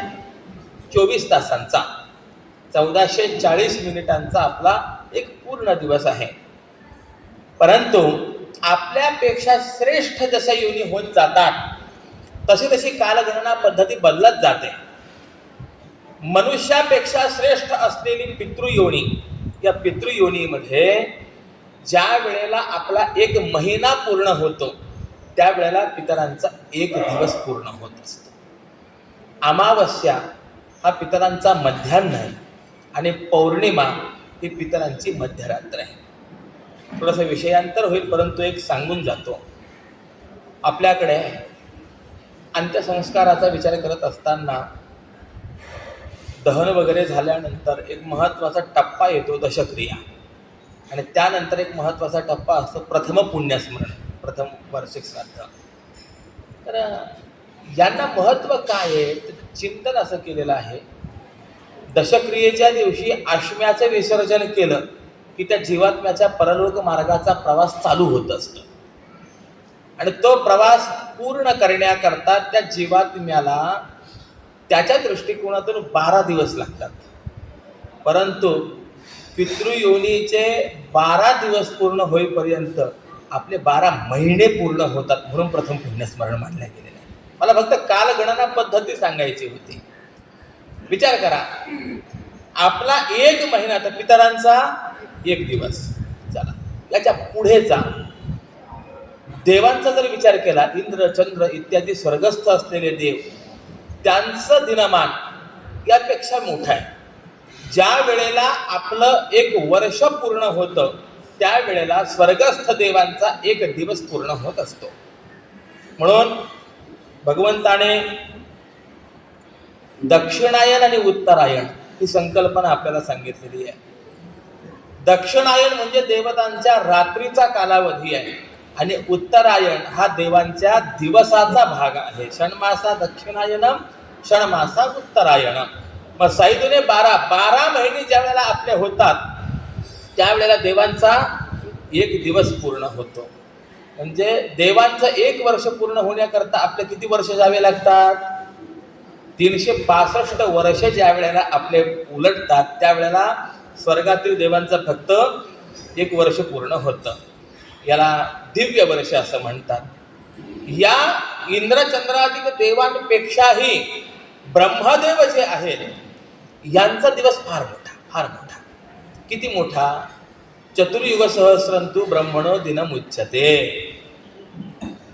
4 युग याला एक चौकडी म्हणतात किंवा चतुर्युगी म्हणतात. ती 1000 वेळेला ज्या वेळेस येऊन जाते त्याला ब्रह्मदेवाचा 1 दिवस होतो. ही साधी गोष्ट नाही आहे. आपण कोणत्या युगामध्ये सध्या वावरत आहोत? चालू युग कोणता आहे? कलियुग आहे. या कलियुगाचे वर्ष किती? आपण जर पंचांगामधलं पहिलं संवत्सर फल वाचलं तर त्याच्यामध्ये आपल्याला हे गणित पाहायला मिळेल. 4,32,000 वर्षांचं कलियुग आहे. 4,32,000 वर्ष. आत्ताशी 5,000 वर्ष झाली आहेत. अजून 4,27,000 वर्ष कलियुगाची जायची आहेत. होय, काय काय पुढे पाहायला मिळेल काही भरोसा नाही. एका सुभाषितकाराने वर्णन केलेलं आहे, हा कष्टं खलु वर्तते कलियुगे धन्यामृताय नरः. जे मरून गेले ते धन्य आहेत म्हणे. जे पुढे येणार आहेत त्यांचं काही खरं नाही. अत्यंत कठीण कलियुग आहे. 4,32,000 वर्षांचं कलियुग आहे. या कलियुगाच्या मागचं युग कोणतं आहे? द्वापार युग आहे. याच्या मागचं युग द्वापार युग आहे. मग या द्वापार युगाचे वर्ष किती? काय नाही, याला दुप्पट करायचं. 4,32,000 गुणिले 2 किती झाले? 8,64,000 वर्षांचं द्वापार युग आहे. द्वापार युगाच्या मागचं युग कोणतं आहे? त्रेतायुग आहे. या त्रेतायुगाचे वर्ष किती? कलियुगाच्या वर्षांना तिप्पट करायचं. 4,32,000 गुणिले 3 करायचं. किती येतात तो? 12,96,000 वर्ष येतात. हे त्रेतायुगाचं परिमाण आहे. आणि त्या त्रेतायुगाच्या मागचं युग कोणतं युग आहे? सत्ययुग. सत्ययुगाचे वर्ष किती? याला चौपट करा. 4,32,000 गुणिले 4 बरोबर 17,28,000 वर्ष होतात. आता आपल्याला हे परिमाण कळालं प्रत्येक युगाचं. हे 4ही एकत्र करा. 17,28,000, 12,96,000, 8,64,000 आणि 3,32,000. किती झालं? महाराज सांगितलं असतं तर कॅल्क्युलेटर घेऊन आलो असतं. तुमच्याकडे नसू देत परंतु मी गणित करून आलेलो आहे, विश्वास ठेवा. 43,20,000 वर्ष ज्या वेळेला आपले पूर्ण होतात त्या वेळेला 1 चौकडी होते, 1 चतुर्युगी होते. म्हणजे 4 युग एक वेळेला येऊन जातात. आणि असे चतुर्युग ज्या वेळेला 1,000 वेळेला येऊन जातात त्यावेळेला तो ब्रह्मदेवाचा 1 दिवस होतो. चतुर्युग सहस्रंतु ब्रह्मणो दिनमुच्यते. माऊलींनी एक गणित दिलंय बघा. जे काळकुटाचे सहोदर मृत्यू भेणे प्याले अमर तरी देहाचे पुरंदर 14 जाती. इंद्रादिक देव जे आहे आपल्याला मरण येऊ नये याकरता त्यांनी अमृत प्राशन केलं. पण अमृत प्राशन करून ते अमर झाले का? म्हणजे नाही झाले. कारण ब्रह्मदेवाच्या एका दिवसामध्ये 14 इंद्र बदलतात. मग आता जर 1,000 युगांमध्ये चतुर्युगांमध्ये 14 इंद्र बदलत असतील तर एका इंद्राचा कालावधी किती झाला? 71 महायुग. 71 चतुर्युग हा एका इंद्राचा कालावधी झाला. शास्त्रकार सांगतात जेवढा इंद्राचा कालावधी तेवढाच मनुचा कालावधी आहे. 14 इंद्र हे बदलतात आणि 14 मन्वंतर हे बदलतात. मग त्याप्रमाणे आता सध्या जे चालू असलेलं मन्वंतर आहे, हे मन्वंतर कोणतं आहे? वैवस्वत मन्वंतर सध्या चालू आहे. आपण रोज संकल्प म्हणत असताना म्हणत असतो वैवस्वत मन्वंतरे अष्टाविंशतितमे युगे कलियुगे कली प्रथम चरणे, हे आपण वर्णन करतो की नाही? वैवस्वत मन्वंतर चालू आहे. या वैवस्वत मन्वंतरामध्ये आतापर्यंत 6 चौकड्या येऊन गेलेल्या आहेत. म्हणजे किती युग होऊन गेले? 6 चौक 24 युग होऊन गेले. 7वी चौकडी चालू आहे, 7वी चतुर्युगी चालू आहे. 7व्या चतुर्युगीमध्ये आतापर्यंत पुन्हा सत्य, त्रेता आणि द्वापार हे 3 युग येऊन गेलेले आहेत. म्हणजे 24 आणि 3 27 संपले आणि चालू युग कोणता आहे आता? 28वं. द्वापाराच्या शेवटी कलियुगाचा आरंभ ज्या वेळेला व्हायचा आहे त्या वेळेला देवर्षी नारद भगवंताकडे गेले. त्यावेळेला तो परमात्मा या द्वारकेहून म्हणा, गोकुळातून म्हणा, पंढरपुरामध्ये आले, तिथे उभे राहिले. युगे 28 विटेवरी उभा. विचार करा, 5000 वर्ष झाले परमात्म्याला इथे उभं राहून, आणि आता शेवटपर्यंत राहणार. म्हणलं असं कसं म्हणता शेवटपर्यंत राहणार? कारण की देव जे उभे राहिले समचरण दृष्टी विटेवरी साजिरी. समचरण म्हटलेलं आहे. ज्याला कुठे जायचं असतं ना, त्याची पाय जर आपण पाहिले तर मागे पुढे असतात, परंतु देवाचे पाय विटेवरती कसे आहेत? विटेवरी ज्याची पाऊले समान, तोची एक जाण शूरदाता. समान आहेत. भगवान सांगतात या कृतीतून की बस आता मला इथनं कुठेही जायचं नाहीये, इथेच राहायचं आहे. जसं स्वामींचं वाक्य आहे की आम्ही आजकालचे नाही, माऊलींनी आम्हाला कार्य करण्याकरता इथे पाठवलं. जर माऊलींची आज्ञा असेल, इच्छा असेल आणि अन्यत्र कुठे कार्य करण्याकरता अवतीर्ण व्हावं लागलं तर तिथे अवतीर्ण होऊ. हे फार विशेष आहे बरं का. अवतीर्ण हा शब्द जो आहे हा अत्यंत महत्वाचा आहे. जन्माला जाऊ म्हणणं वेगळं आहे आणि अवतीर्ण हो म्हणणं वेगळं आहे. जन्मामध्ये पारतंत्र्य आहे. तुम्ही आम्ही जन्माला आलो का जन्माला यावं लागलं? प्रारब्ध कर्मामुळे तुम्हा आम्हाला जन्माला यावं लागलेलं आहे. परंतु अवतारामध्ये स्वातंत्र्य असतं. मोठेपणा सोडायचा आणि जगत कल्याणाकरता लहानपण स्वीकारायचं, ही प्रक्रिया ज्याच्यामध्ये होत असते त्याला अवतार म्हणतात. स्वामीचे शब्द फार महत्वाचे आहेत. अवतीर्ण हो म्हणजे याचा अर्थ असा आहे की आम्ही स्वेच्छेने तिथपर्यंत जाऊ. आणि माऊलींनी आम्हाला पाठवलं याचा अर्थ स्वेच्छेने आम्ही आलेलो आहोत. ही अवतारातली भूमिका समजावून सांगणार आहे. किंबहुना तुकोबरायांचा एक अभंग आहे, त्यांनी वर्णन केलं. तुका म्हणे मज धाडिले निरोपा, मार्ग हा स्वतः सुखरूप. आम्ही स्वतःच्या इच्छेने इथे आलेलो नाही, यावं लागलं असं नाहीये. देवाने आम्हाला निरोप घेऊन पाठवलेला आहे. जा अमुक अमुक क्षेत्रामध्ये, तिथे जाऊन अमुक अमुक कार्य करा. हे जो ईश्वराचा संकेत आहे त्या संकेतानुसार संतांचं येणं होत असतं. प्रेषित म्हणतात त्याला. स्वामीजी तसे प्रेषित आहेत. पण अन्यत्र जरी अवतीर्ण व्हावं लागलं तरी आता चैतन्य रूपाने मात्र पावसेमध्ये आम्ही नित्य राहू. हे स्वामींचं वाक्य जे आहे हे फार महत्वाचं आहे. मी कशा करता हे सर्व बोलतो? देवाची आणि स्वामींची भूमिका समान आहे.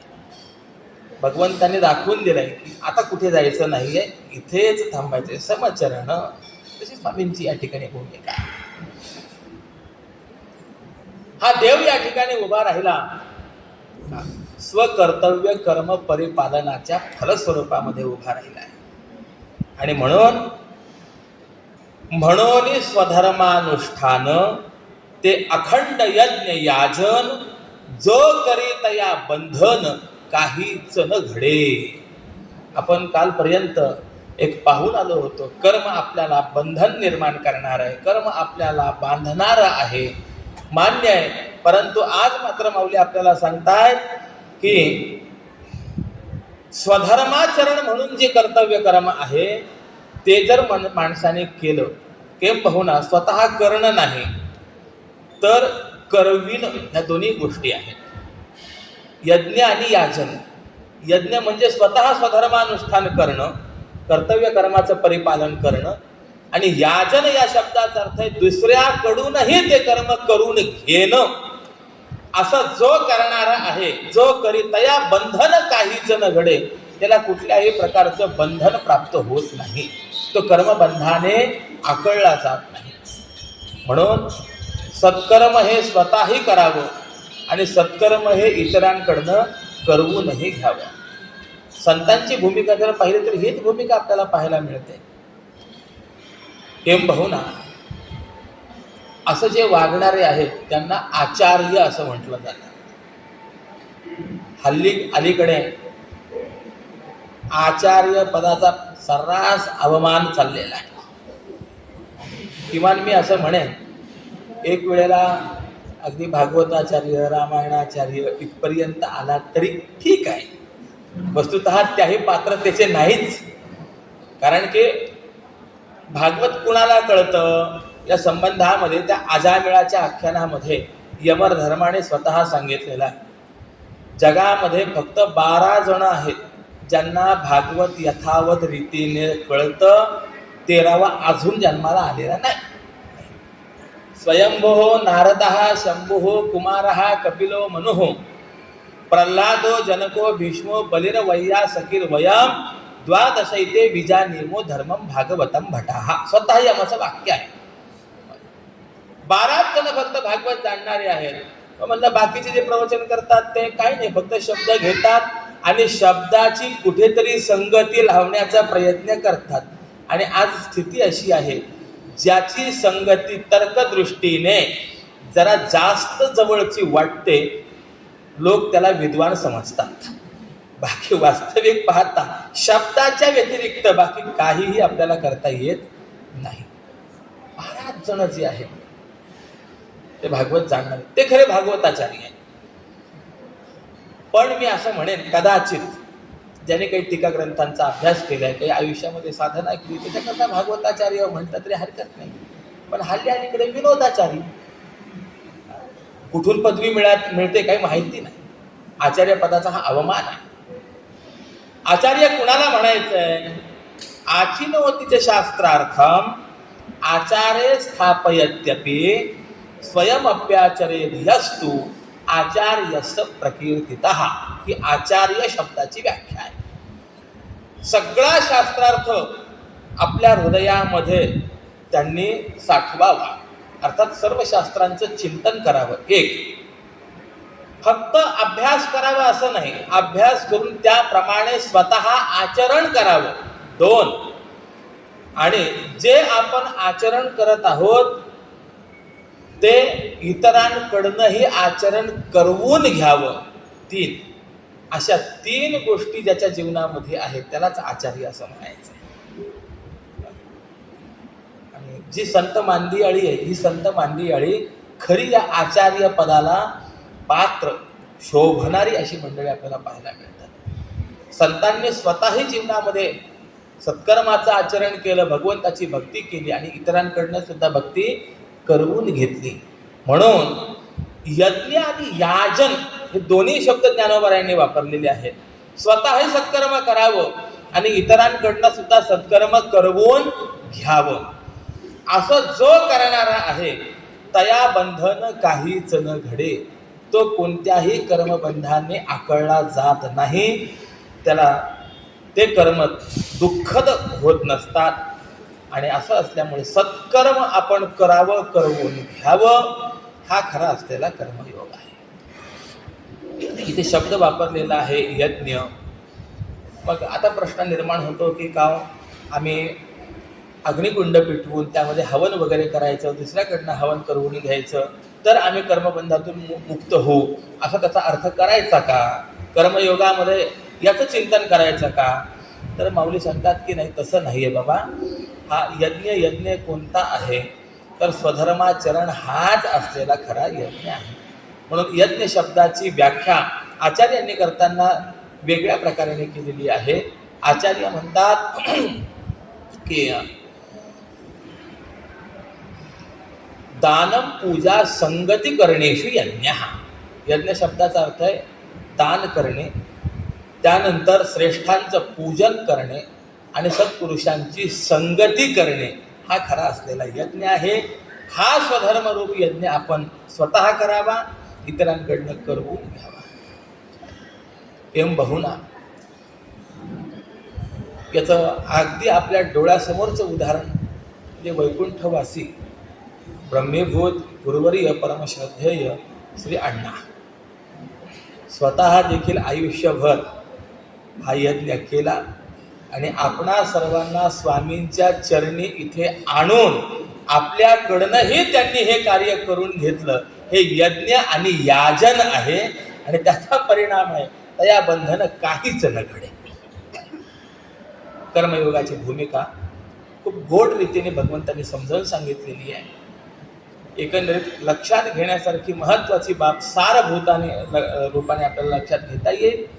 कर्म करत असताना एक शास्त्रोक्त कर्म करावं, जे समष्टी कल्याणाचं विचार करणारं कर्म आहे असं कर्म करावं.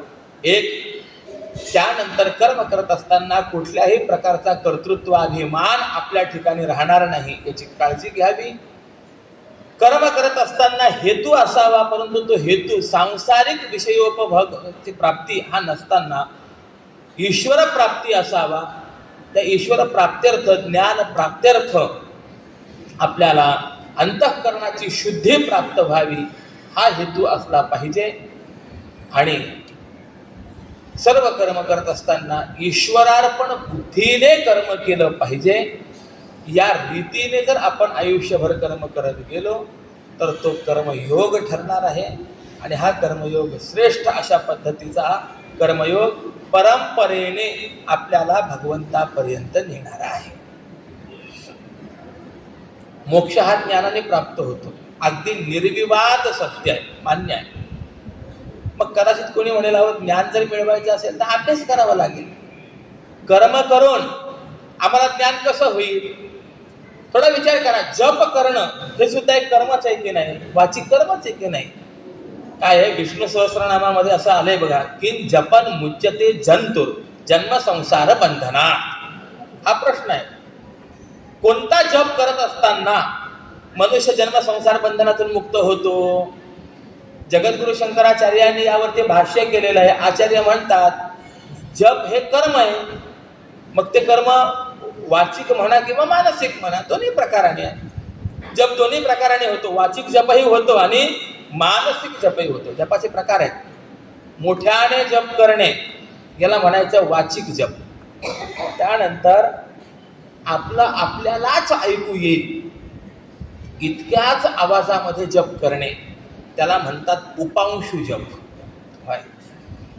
मोठ्याने जप करण्यापेक्षा उपांशु जप जो आहे हा 100 पटीने श्रेष्ठ सांगितलेला आहे.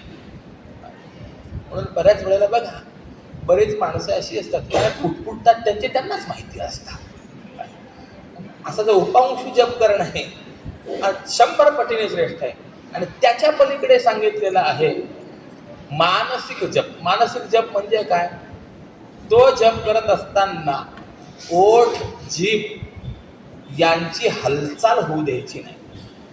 अंतःकरणाने ज्याचा जप करणार आहोत त्याचं दृश्य, त्याचं स्वरूप डोळ्यासमोर आणि त्याचं चिंतन करणे याला मानसिक जप असं म्हणतात. बऱ्याच वेळेला असं होतं, माणसं मनातले मनात जप करायला लागतात, परंतु त्या जपाला एकदा का वेग यायला लागला की मान हलवतात, हात हलवतात, मांडी हलवतात.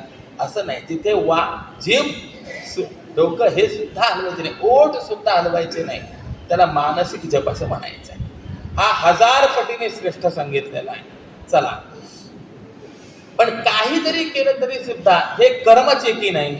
मोठ्याने म्हटलं तर वाचिक कर्म आहे आणि मनामध्ये केलं तर मानसिक कर्म आहे.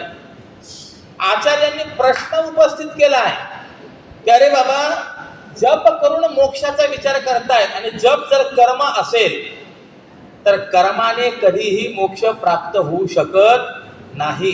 आणि कर्माने जर मोक्ष आपण मान्य केला तर कर्माचं फळ अनित्य असल्यामुळे तो मोक्ष सुद्धा आपल्याला अनित्य मानावा लागेल. यत् कृतकम तद अनित्यम हा वेदांताचा सिद्धांत आहे.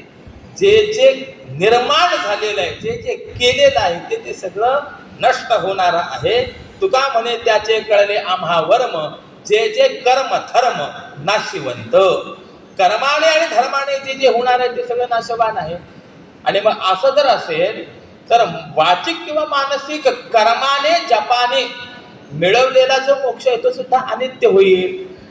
मग जपाने मोक्ष ही संकल्पना कशी मांडता, त्याच्यात कार्यकारण भाव संबंध कसा मांडता, त्यावेळेला जगद्गुरु शंकराचार्यांनी सांगितलंय थेट जपाने मोक्ष असं आमचं म्हणणंच नाही. कारण की ते कर्म आहे. ते कर्म अंतःकरण शुद्धीद्वारा परंपरया हे मोक्षाला कारणीभूत आहे. म्हणून असं आहे, नाही आपल्याला आयुष्यामध्ये फार मोठ्या ग्रंथांचं चिंतन करतात, करू नका, काही हरकत नाही. ज्ञानोबारायांनी सांगितलं हरिमुखे म्हणा, हरिमुखे म्हणा, पुण्याची गणना कोण करी, फक्त आपण सदा सर्व काळ नामस्मरण करीत राहा. अहो येता जाता उठता बसता कार्य करिता, येता जाता उठता बसता काही जे हातात काम असेल ते सर्व काम करता करता भगवंताचं नामस्मरण करीत राहा, करीत राहा, करीत राहा. काय परिणाम होईल? या आयुष्यभर केलेल्या नामस्मरणाचा परिणाम असा होईल, मरणाच्या अव्यवहित पूर्व क्षणी तो परमात्मा ज्ञान प्रदान करेल आणि मुक्त व्हाल. हे नामस्मरणाचं वैभव आहे. तदामी बुद्धियोगंतम ये नमाम उपयांती ते. म्हणजे याचा अर्थ असा आहे, कर्मयोग हा आपल्याला मोक्ष देणारा आहे, परंपराया मोक्ष देणारा आहे. म्हणून त्या कर्मयोगाचं आपण चिंतन केलं पाहिजे. ईश्वरार्पण बुद्धीने कर्म केलं पाहिजे. सातत्याने आपण ते नामस्मरण केलं पाहिजे. हा एक महत्त्वाचा कर्मयोगातला एक टप्पा जो आहे या ठिकाणी मी अभिव्यक्त करतो. आजच्या या चिंतन मालिकेतील माझी ही अंतिम सेवा आहे. एकंदरीत ज्ञानोबारायांनी तृतीय अध्यायामध्ये अजून पुढे पुन्हा थोडंसं कर्मयोगाच्या संबंधामध्ये चिंतन मांडलेलं आहे. पाचव्या अध्यायामध्ये सुद्धा पुन्हा कर्मसन्यास आणि कर्मयोग यांच्यामध्ये श्रेष्ठ कोण आहे त्याचाही विचार मांडलेला आहे. पण तो सगळा विचार आत्ता करणं शक्य नाही आहे. आणि किमान असा आहे, हळूहळू ढाळे ढाळे सगळा कर्मयोग मलाही सांगता येणार नाही याची मला खात्री आहे. होय, आणि आपल्यालाही तो सगळा पचणार नाही हेही मला माहिती आहे. जास्त काय सांगावं, फक्त 5च प्रवचनं झाली आहेत, परंतु पहिल्या प्रवचनात काय सांगितलं होतं एवढं जर विचारलं तर सांगता येत नाही. आणि यामुळे जसं ज्ञानोबारायांनीच म्हटलेलं आहे, लहान बालक असेल तर त्याला एकच मोठा घास देऊन चालत नाही, एका घासाचे 20 घास करून त्याला हळूहळू चालावेत, त्यावेळेला कुठे पोट भरतं. त्याप्रमाणे स्वामींनी माऊलींनी आपल्याला एक एक घास हळूहळू चारावा आणि आपण तो आत्मसात करावा ही त्यांच्या चरणी प्रार्थना करतो. कर्मयोगाचा विचार करत असताना आज आपण थोडंसं परमात्मा पंढरीनाथाचाही विचार करून आलो आहे. असा जो पुंडलिक रायान करता आलेला परमात्मा पंढरीनाथ आहे, तोच परमात्मा पंढरीनाथ या पावस क्षेत्रामध्ये आले. आज त्यांची प्रतिष्ठा झाली. हा वर्धापन दिन आहे. वर्धापन दिन म्हणजे वाढदिवस. माणसाचा वाढदिवस कसा साजरा करावा आणि देवाचा वाढदिवस कसा साजरा करावा हे स्वतंत्र चिंतन आहे. आणि त्यातले त्यात कान्होबाच्या वाढदिवसाचं चिंतन टीकाकारांनी केलेलं आहे. यशोदा माता इतकी उत्सवप्रिया, आपण आपला वाढदिवस तर दरवर्षी साजरा करतो, पण यशोदा माता मात्र अशी होती, वर्णन आलेलं आहे, देवाचं जन्म नक्षत्र आलं की वाढदिवस, देवाचा वार आला जन्मवार आला वाढदिवस, देवाची तिथी आली वाढदिवस, महिना आला वाढदिवस, मासी मासी प्रपूर्वती असं वर्णन आहे. म्हणून देवाचं एक नाव आहे नित्योत्सव. नित्योत्सव एक तरी दिवस असा आहे काय हो की ज्या दिवशी देवाचा उत्सव नाही, आपल्याकडे नसेल, परंतु दुसरीकडे कुठेतरी आहे.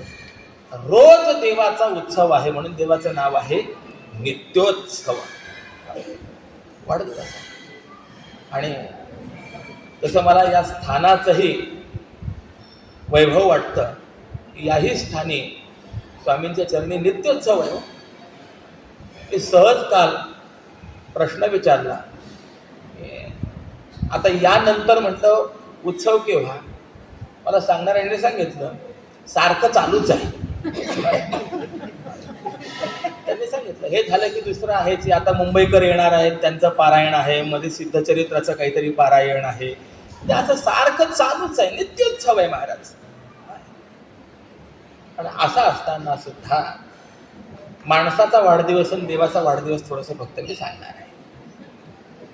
आज इंग्रजांचं अनुकरण करून दिवे विझवले जातात, परंतु भारतीय संस्कृती आपल्याला सांगते तमसोमा ज्योतिर्गमय. प्रभू आम्हाला अंधाराकडून प्रकाशाकडे घेऊन जा, आपल्याकडे दीप प्रज्वलन सांगितलेलं आहे. आणि असं असल्यामुळे वाढदिवस असा साजरा करावा. वाढदिवसाच्या दिवशी अभ्यंग स्नान करावं, देवता दर्शन करावं, तदनंतर सप्त चिरंजीवांचं पूजन करावं. अश्वत्थामा बलिर्व्यासो हनुमांश्च विभीषणः कृपः परशुरामश्च सप्तैते चिरजीविनः. तदनंतर 8वे मार्कंडेय आहेत, त्या मार्कंडेयांचं पूजन करावं. यानंतर ज्याचा वर्धापन दिन आहे त्याचं मंगल औक्षहन करावं. औक्षहन करताना कापसाचा बोळा डोक्यावरती ठेवावा. कापूस जसा पांढरा स्वच्छ आहे तसे डोक्यावरची सगळी केस पांढरी होईपर्यंत जगा, आता पाठीमागचा भाव आहे. आणि जितकं वय पूर्ण झालं असेल तितके दिवे बनवून त्या दिव्यांनी मंगल औक्षहन करावं. तदनंतर ज्याचा वर्धापन दिन आहे त्याने अशी कोंजळ करावी. कोंजळीमध्ये दूध, गुळ आणि पांढरे तीळ हे घालावे. धर्मसिंधूमध्ये हा विषय सांगितलेला आहे. सगुडैही सतिलैही मिश्रम सार्धंजल्यमितम पयः. आणि असं ते कोंजळीमध्ये दूध, पांढरे तीळ आणि गुळ एकत्र करून घेतल्यानंतर मार्कंडेयांचं चिंतन करावं. आणि पैकी डावा हात जो आहे तो काढून घ्यावा. खाली एखादं पात्र वगैरे असेल त्याच्यामध्ये डाव्या हातातलं असलेलं जे काही दूध वगैरे असेल ते सगळं गळून जाईल, पडेल. आणि जे शिल्लक राहिलेलं आहे त्याला आयुविवर्धन रसायन म्हणतात. मार्कंडेय प्रसादेन पिबाम्यायु विवृद्धये. आणि असं म्हणून ते प्राशन करावं. दीर्घायुष्य आणि आरोग्य याची प्राप्ती होत असते. अशा रीतीने आपला वाढदिवस आपण साजरा केला पाहिजे. आणि ज्या वेळेला मंदिराचा वर्धापन दिन असतो त्यावेळेला गुजरातमध्ये जर आपण गेला तर त्याला पाटोत्सव असं नाव आहे. म्हणजे त्या दिवशी भगवंताचं पूजन केलं जातं, भगवंताचंही औक्षहन केलं जातं आणि नामस्मरण करून भगवंताची कथा करून देवाला फेटा बांधला जातो. तो फेटा बांधणं असं करून हा भगवंताचा जो आहे वर्धापन दिन साजरा केला जात असतो. तोच वर्धापन दिन आपण या ठिकाणी करत आहोत. किंबहुना स्थापना झाल्यापासून आज तागायत शास्त्राने जे चिंतन सांगितलेलं आहे त्याप्रमाणे हा वर्धापन दिन या ठिकाणी साजरा केला जातो. नामस्मरण होतं, भगवंताचं पूजन होतं, भगवंताची कथा होते. आणि अशा या परमपवित्र उत्सवाचे क्षणाचे साक्षीदार होण्याचं भाग्य आपल्याला प्राप्त होतं. हे आपलं सुद्धा असलेलं सद्भाग्य आहे. किंबहुना आपण सर्व मंडळी काही वर्षापूर्वीपर्यंत हा वर्धापन दिन झाल्यानंतर येत असत. हो, सप्तमीपासून आणि नंतर आपलं पारायण होत असे. परंतु आपण सर्व मंडळी आणि संस्था दोघांनी सुद्धा हा दुग्ध शर्करा योग, मणिकांचन योग एकत्र आणला आणि त्यामुळे हे दोन्ही कार्य एकत्र झाले. सेवा करण्याची संधी आपणालाही आम्हालाही आणि श्रोता वर्ग चांगला मिळाला, ही एक फार महत्वाची बाब आहे. वक्ता तो वक्ता नव्हे, श्रोते नवीन. त्यामुळे आपणा सर्वांच्या विषयी मी अंतःकरणपूर्वक कृतज्ञता व्यक्त करतो. उत्तरोत्तर अशीच सेवा ही सर्वांकडनं घडावी. किंबहुना एक शेवटचा मुद्दा फक्त सांगेन. परमात्मा पंढरीनाथ आणि पंढरी क्षेत्र याचं वर्णन करणारा एक अभंग तुकोबरायांचा. पंढरीचे भूत मोठे, आल्या गेल्या झडपी वाटे, बहुखेचरीचे रान, जाता वेडे होय मन. मला पूर्ण अभंग सांगायचाच नाही, फक्त 2 चरण सांगायची आहे. तुकोबराय म्हणतात, अरे बाबा, पंढरी क्षेत्रामध्ये असलेलं हे जे दैवत आहे ना, हे दैवत काही साधं नाही आहे, हे भूत आहे, भूत. थोडा विचार करा. ज्याचं नाव घेतलं की पळे भूत बाधा भेडे जेथे, ज्याच्या नामाने भूतबाधा नष्ट होते. तुकोबरायांचं किती मोठं धारिष्ट्य आहे. ते तुकोबराय म्हणतात तेच मोठं भूत आहे. हो, पंढरीचे भूत मोठे. मग आता प्रश्न निर्माण होतो की का हो, खरंच हे भूत आहे का? बरं, याच्या पलीकडे सांगू का, खरंच भूत योनी आहे का? हा मोठा प्रश्न आहे. काय असतं, खऱ्या भूतापेक्षा कल्पनेतलं भूत जास्त त्रासदायक असतं. हा, लहान मुलं असतात, घाबरतच नाही. शेवटी आई वडील सांगतात, हे बघ तिकडे भोकाडी बाबा आहे बरं का, आणि त्याची भीती दाखवून त्याला गप केलं जातं, शांत केलं जातं. मला विचारायचं, हा भोकाडी बाबा आजपर्यंत कुणी पाहिला? पण कल्पनेतलं पण घाबरणार आहे की नाही, जास्त त्रास देणार आहे. हे भूत कसं आहे? तर देवाला जे तुकोबरायांनी भूत म्हटलेलं आहे ना, ते त्या देवाच्या संगतीचा होणारा जो परिणाम आहे, त्या परिणामावरून त्याला भूत म्हणलेला आहे. भूताचा संचार जर झाला तर परिणाम काय होत असतो? लक्षये ज्ञान विज्ञानात वाक्चेष्टा बलपौरुषम पुरुषे अपौरुषम यत्र तत्र भूतग्रहम वदेत. आयुर्वेदाने हे सांगितलं आहे.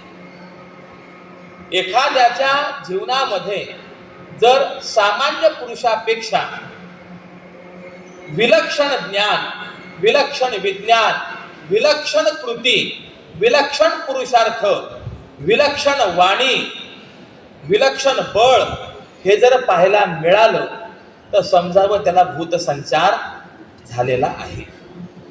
संत ज्या वेळेला परमात्मा पंढरीनाथाजवळ गेले त्यावेळेला परमात्मा पंढरीनाथाच्या संगतीचा परिणाम असा झाला, सामान्यापेक्षा संतांच्या ठिकाणी विलक्षण ज्ञानाची प्राप्ती 1, विलक्षण विज्ञानाची प्राप्ती 2, विलक्षण वाणीची प्राप्ती 3, विलक्षण क्रिया 4, विलक्षण पुरुषार्थ 5 आणि विलक्षण बळ प्राप्त झालं 6. हे 6ही परिणाम संतांच्या ठिकाणी परमात्मा पंढरीनाथाच्या संगतीने सहवासाने प्राप्त झाले. आणि या परिणामावरून जगद्गुरु तुकोबरायांनी ठरवलं की पंढरीचे भूत मोठे. बरं, आणि कसं आहे, आल्या गेल्या झडपी वाटे, या वाटेने जो जाणारा येणारा आहे त्याला ते झडपणार आहे. म्हणून हे पंढरपूर क्षेत्र कसं आहे, बहुखेचरीचे रान, हे भारावलेलं आहे, भारलेलं आहे. या पंढरपूर क्षेत्रामध्ये जो जातो, जाता वेडे होय मन. तिथे जो जातो तो वेडावतो, म्हणजे अर्थात तिथलाच होऊन राहतो, अशी त्या पंढरपुराची स्थिती आहे. त्या भूमीचं ते महात्म्य आहे की जशी पंढरपूरची स्थिती आहे ना, अगदी हेच चिंतन आपण पावस क्षेत्राकडे. इथे सुद्धा आल्यानंतर आपल्याला प्रत्येकाला येणारा अनुभव हाच आहे. सामान्य आपण जे रोजचं जीवन जगत होतो त्यापेक्षा आपल्या जीवनामध्ये इथे बदल झाला. अनुभव आहे, माझा वैयक्तिक अनुभव आहे म्हणून मी आपणास सांगतो. लक्षये ज्ञान विज्ञानात वाक्चेष्टा बलपौरुषा, हे 6ही परिणाम आपण या ठिकाणी अनुभवा. घरी कसे बोलतो आणि इथे कसे बोलतो आपण आपलं आपलं बघा, मला सांगू नका, हरकत नाही. घरी कसे वागतो आणि इथे आल्यानंतर आपण कसे वागतो, मला विचारायचं आहे. बोलण्यात, वागण्यात, राहण्यात सगळ्या गोष्टीमध्ये फरक पडलाय की नाही? आणि जर फरक पडला असेल तर हा जर स्वामींच्या, परमात्मा पंढरीनाथाच्या संगतीचा परिणाम असेल. म्हणावं लागेल, पंढरीचे भूत मोठे, आल्या गेल्या झडपी वाटे. होय, बरं अशी वाटे महाराज, बाजूने जरी जायचं म्हटलं तरी येणारा जाणारा नमस्कार केल्याशिवाय पुढे जात नाही. पंढरपुराचं वर्णन केलं, बहु खेचरीचे राहणं, भारलेलं राहणं आहे. कसं आहे, जाता वेडे होय मन. तसं इथे आल्यानंतर या भूमीचं काही वैशिष्ट्य आहे. अंतःकरणाला शांती प्राप्त होते, समाधान प्राप्त होतं. किंबहुना स्वामींनी जे वर्णन केलेलं आहे ना, चित्तास शांतता देते ती विद्या मिळवू इथे. आणि हा अनुभव जो आहे तो आपल्याला इथे या ठिकाणी प्राप्त होतो. जाता वेळी होय मन. जो कोणी आजपर्यंतचा ज्यांना मी भेटलोय, असा एकही मला असं भेटला नाही बरं की जो असं म्हणाला नाही की मला पुन्हा पावसला जायचं नाही. जाता वेळी होय मन. जो एकदा पावसला आला, ज्याने एकदा पावस पाहिलं, त्या प्रत्येकाची इच्छा असते की मी पुन्हा येणार. अर्थात बरेच जण असे असतात, मी पुन्हा येईन म्हणणारे असतात, वेळ लागतो. परंतु स्वामींना विनंती आहे, प्रार्थना आहे की आम्ही पुन्हा येईन म्हणण्यापेक्षाही आपणच आम्हाला बोलवून घ्या, आम्हाला शेवटपर्यंत येऊ द्या, हे सांगितलं. तुका पंढरीसी गेला, पुन्हा जन्मा नाही आला. त्याप्रमाणे या भूमीमध्ये जो साधना करणारा आहे, चिंतन करणारा आहे, त्याला सुद्धा तोच परिणाम प्राप्त होणार आहे. म्हणून अशा परम पावन भूमीमध्ये आपण येऊ शकलो. स्वामीजींनी आपल्याला बोलावलं, आश्रय दिला, आधार दिला, म्हणून हे आपलं भाग्य आहे. निमित्त मात्र भवसव्यसाची कुठेतरी असावंच लागतं, आणि ते निमित्त संस्थान आहे. म्हणून संस्थानच्या विषयी, आपणा सर्वांच्या विषयी मी कृतज्ञता भाव व्यक्त करतो. करविली तैसी केली कटकट, वाकुडी की नीट देव जाणे. या न्यायाने ही झालेली सेवा भगवत चरणारविंदी मी समर्पित करतो. गत एकंदरीत 5 दिवसांमध्ये हे चिंतन करत असताना जे काही चांगलं बोलल्या गेलं असेल, स्वामींची कृपा आहे, गुरुदेवांची कृपा आहे, आईवडिलांचे आशीर्वाद आहेत, आपणा सर्व श्रोत्यांचे आशीर्वाद आहेत. काही चुकीचं बोलल्या गेलं असेल, माझे मतिदोष समजून मला क्षमा करा. माझ्याकरता स्वामींची प्रार्थना करा. या लेकराला सद्बुद्धी आपण प्रदान करा, एवढंच आपल्याकडे माझं मागणं आहे. आणि झालेली सेवा स्वामीच्या चरणारविंदी समर्पित करून मी माझ्या वाक्प्रपंचाला पूर्णविराम देतो. पुंडलिक वरदा हरी विठ्ठल, श्री ज्ञानदेव तुकाराम, पंढरीनाथ भगवान की जय. माऊली ज्ञानेश्वर महाराज की जय. जगद्गुरु श्री तुकाराम महाराज की जय.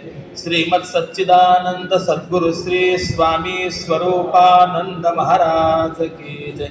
ठल विठ्ठल विठ्ठल विठ्ठल विठ्ठल. पुंडलिक वरदा हरी विठ्ठल, श्री ज्ञानदेव तुकाराम, पंढरीनाथ भगवान की जय. माऊली ज्ञानेश्वर महाराज की जय. सब संतन की जय.